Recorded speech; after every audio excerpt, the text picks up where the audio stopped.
Mau ada konspirasi apapun dan lain-lain, kami hanya ingin penyidik benar-benar melakukan tugasnya sesuai hukum. Kita ingin kepastian apakah benar Sutrimo itu meninggalnya karena dibunuh atau misalnya karena penyakit. Apa yang Mbak An ingin sampaikan dari semua kejanggalan atas kematian Sutrimo? Mbak An adalah pengacara keluarga Sutrimo, silakan.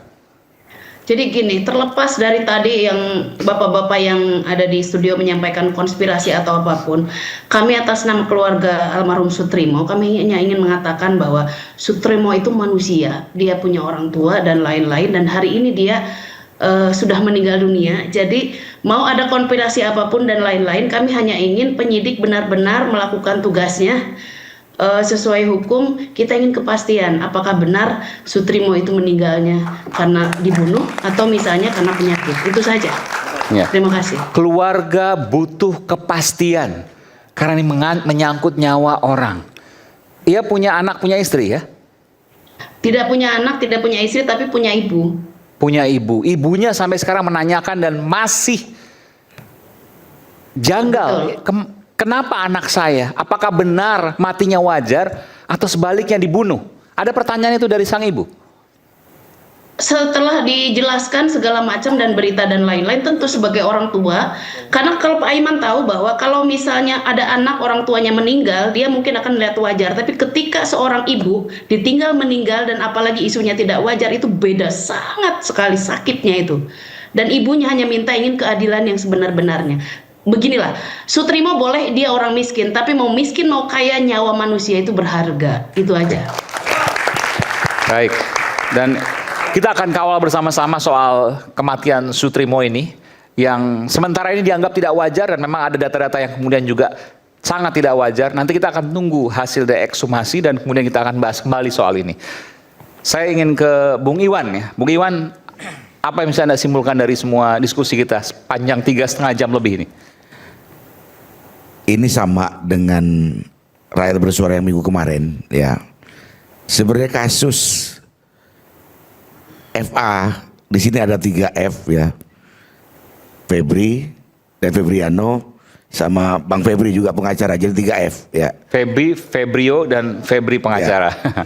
Dulu ini kita kenal semua Bang Febri ini orang yang smart, lurus ya, pinter.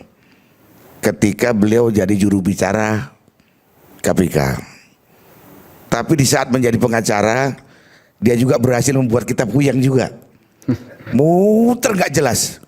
Ya, mudah-mudahan ya apa yang disampaikan benar juga ya. Jadi masalah Febri ini, FA katanya, inisial, padahal sudah tahu semua.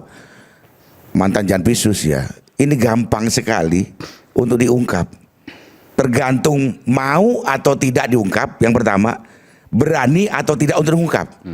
Karena bagaimanapun saudara FA ini pintu Pandora. Apabila dibuka ini akan melibatkan banyak pihak di dalamnya. Ya.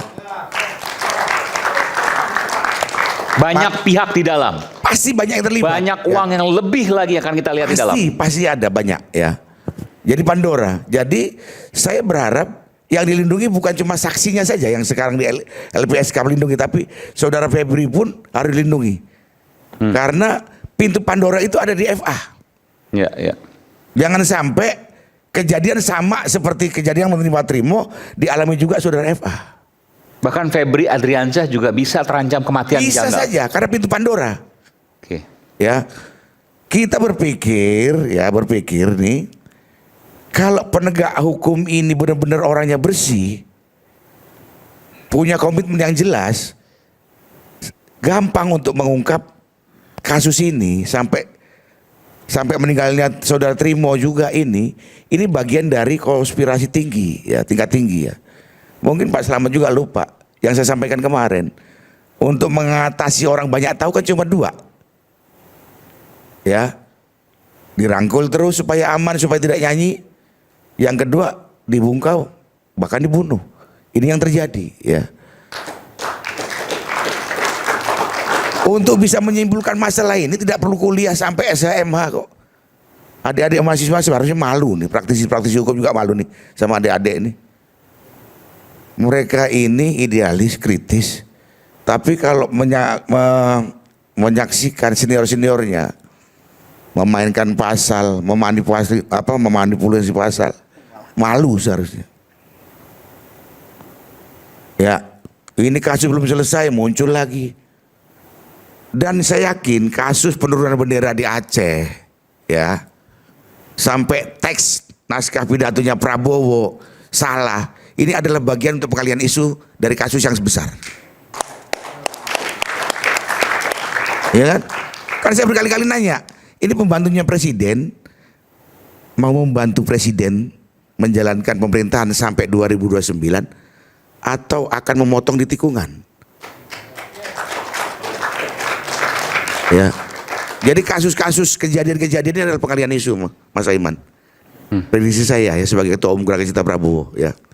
Saya selalu menjaga, merawat, mengawal, bahkan membantu mensukseskan program kerja Bapak Prabowo Subianto, ya.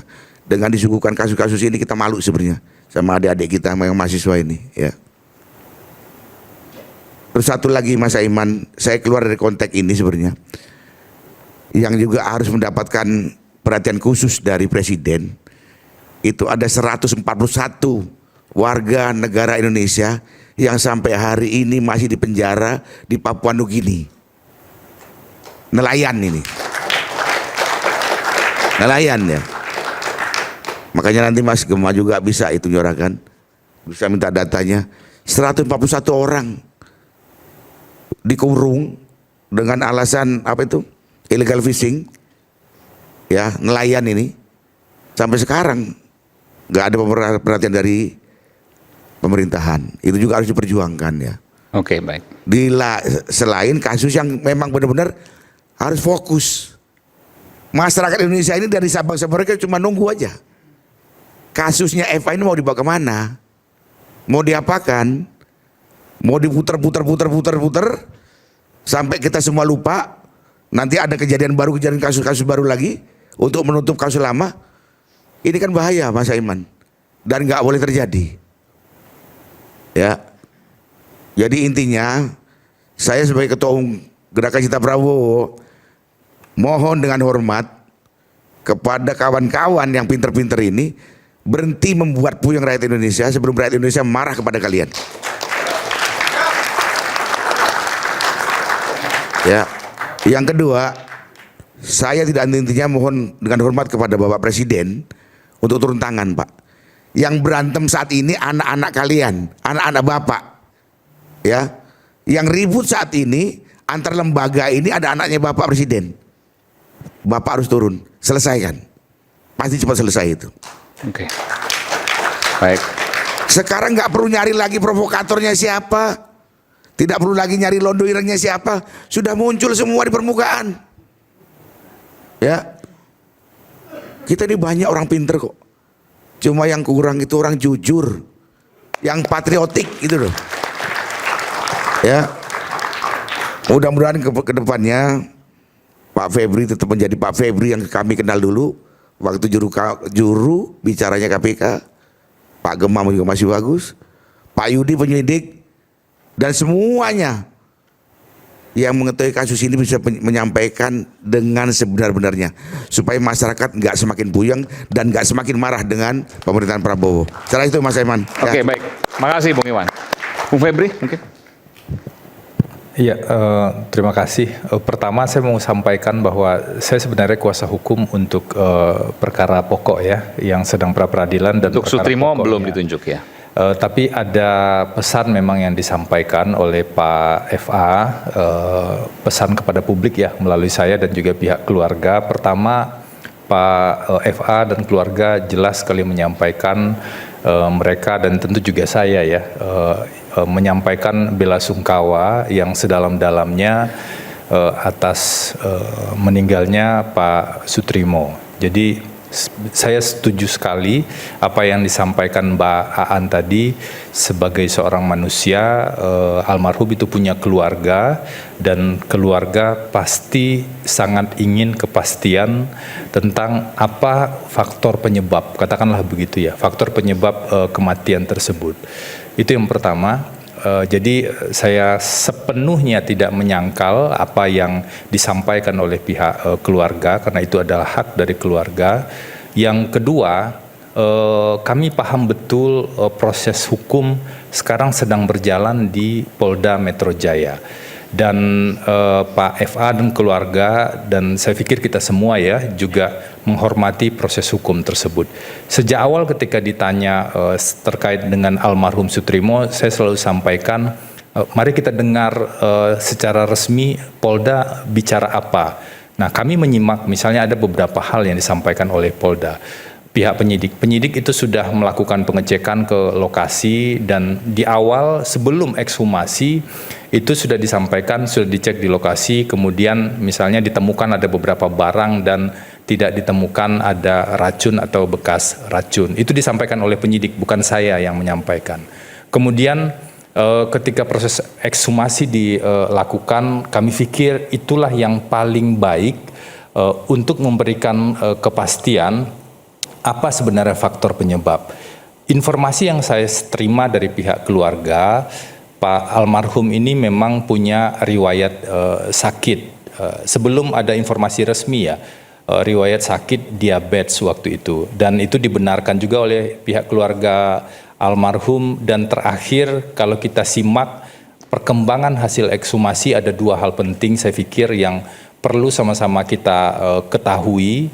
Satu, dokter atau pihak yang melakukan ekshumasi sudah mengatakan dari pengecekan luar tidak ada bekas luka atau bekas kekerasan benda tajam atau benda tumpul. Itu informasi resmi yang disampaikan oleh pihak dokter. Saya pikir ini yang relevan agar tidak muncul spekulasi-spekulasi.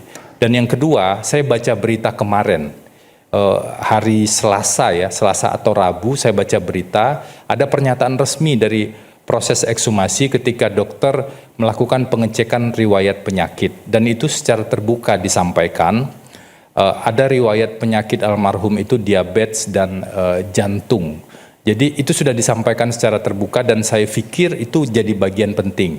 Meskipun kita juga tidak bisa pungkiri hasil ekshumasi terkait dengan penyebab meninggalnya itu katanya masih harus menunggu sekitar 2 minggu lagi. Kita semua menunggu, pihak keluarga juga tentu saja menunggu, baik keluarga almarhum ataupun keluarga Pak FA. Ini sama-sama menunggu apa sebenarnya hasil ekshumasi agar ada kepastian. Tapi apapun hasil ekshumasi tersebut, saya pikir sebagai manusia, maka sudah sewajarnya bela sungkawa dan duka cita itu disampaikan. Karena bagaimanapun juga Pak Soetrimo ini bukan orang yang baru kenal dengan pihak keluarga. Jadi memang sudah bekerja, meskipun kadang bekerja, kadang pulang, tapi sudah berinteraksi cukup lama. Pasti ada ikatan emosional yang terjadi sebagai sesama manusia dengan pihak keluarga.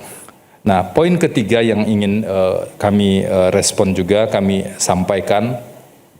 Tadi saya juga baru dapat penjelasan dari Mbak Aan, dari lawyer keluarga, bahwa Pak almarhum itu menjaga rumah utama atau rumah di radio begitu ya. Dan ini penting sekali untuk mengklirkan, karena ada spekulasi juga di luar sana, seolah-olah almarhum juga menjaga rumah Sentul ya, yang kemarin digeledah dan ditemukan sejumlah barang bukti di sana. Itu clear sekali tidak, kalau dari informasi, dan dari informasi yang kami terima juga tidak ada.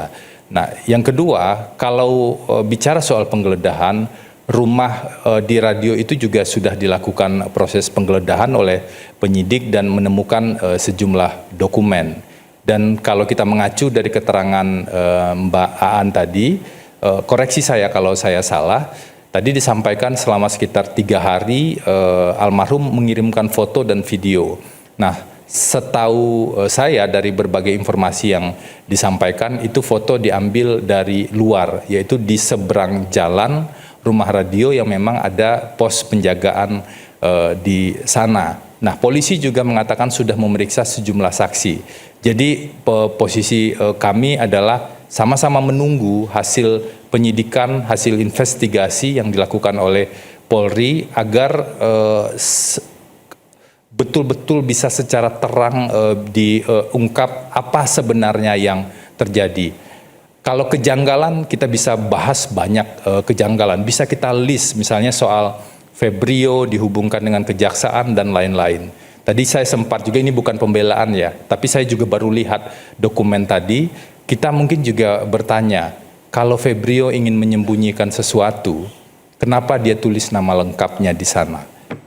Kalau Febrio ingin menyembunyikan sesuatu, ada niat jahat, kenapa dia harus antar ke rumah sakit? Nah, pertanyaan dari sisi yang lain ini mungkin juga perlu kita tanyakan agar semakin lengkap point of view atau cara pandang kita dalam melihat persoalan. Termasuk juga harus ditanyakan kenapa handphone yang kemudian tidak dikembalikan. Betul, itu relevan. Makanya saya bilang tadi seluruh catatan dan pembahasan tadi relevan, meskipun mungkin ada pertanyaan-pertanyaan yang terlewat yang kalau mau adil kan kita harus lihat dari berbagai sisi. Nah, isu yang penting lainnya juga yang perlu disampaikan agar tidak jadi spekulasi karena dikait-kaitkan dengan saksi kunci dan lain-lain. Saya ingin sampaikan dalam proses pra-peradilan itu ada satu fakta yang terungkap hari ini tadi dari jawaban termohon bahwa penyelidikan perkara yang akhirnya Pak FA jadi tersangka itu sudah dilakukan sejak Agustus 2025. Jadi bukan 1 atau 2 bulan belakangan, mungkin 1 tahun belakangan ya. Nah, ketika Polri waktu itu sudah melakukan penyelidikan sejak Agustus 2025, tentu saja seharusnya sudah teridentifikasi siapa saja saksi-saksi, dari mana saja bukti-bukti itu tersebut kemudian bisa ditemukan. Nah, yang menjadi pertanyaan, tapi saya tidak bisa menjawab ini. Kita mungkin di sini juga tidak ada yang bisa menjawab. Yang bisa menjawab ini adalah pihak Polri dan pihak Kejaksaan. Apakah nama Sutrimo pernah masuk dalam list rencana saksi? Yudi ini mantan penyidik, dia pasti punya pengalaman. Saksi itu nggak ujuk-ujuk tiba-tiba ada, pasti ada rencana pemeriksaan saksi. Apalagi penyelidikannya sudah cukup panjang. Nah, untuk bisa mengklirkan ini memang tidak bisa dengan cara berpikir yang asumtif dan spekulatif. Mohon maaf saya menggunakan bahasa itu. Tapi betul-betul melihat ini kan sudah setahun nih prosesnya. Mestinya sudah ada identifikasi itu. Kalau dari pengalaman saya dalam mendampingi 2 kali pemeriksaan, 2 hari full, dan dalam berkas-berkas yang saya dapatkan, proses pra-peradilan yang sudah berjalan selama 2 hari ini, saya belum menemukan atau belum mengidentifikasi sampai ke nama Sutrimo. Itu dari pengalaman saya yang mungkin masih terbatas.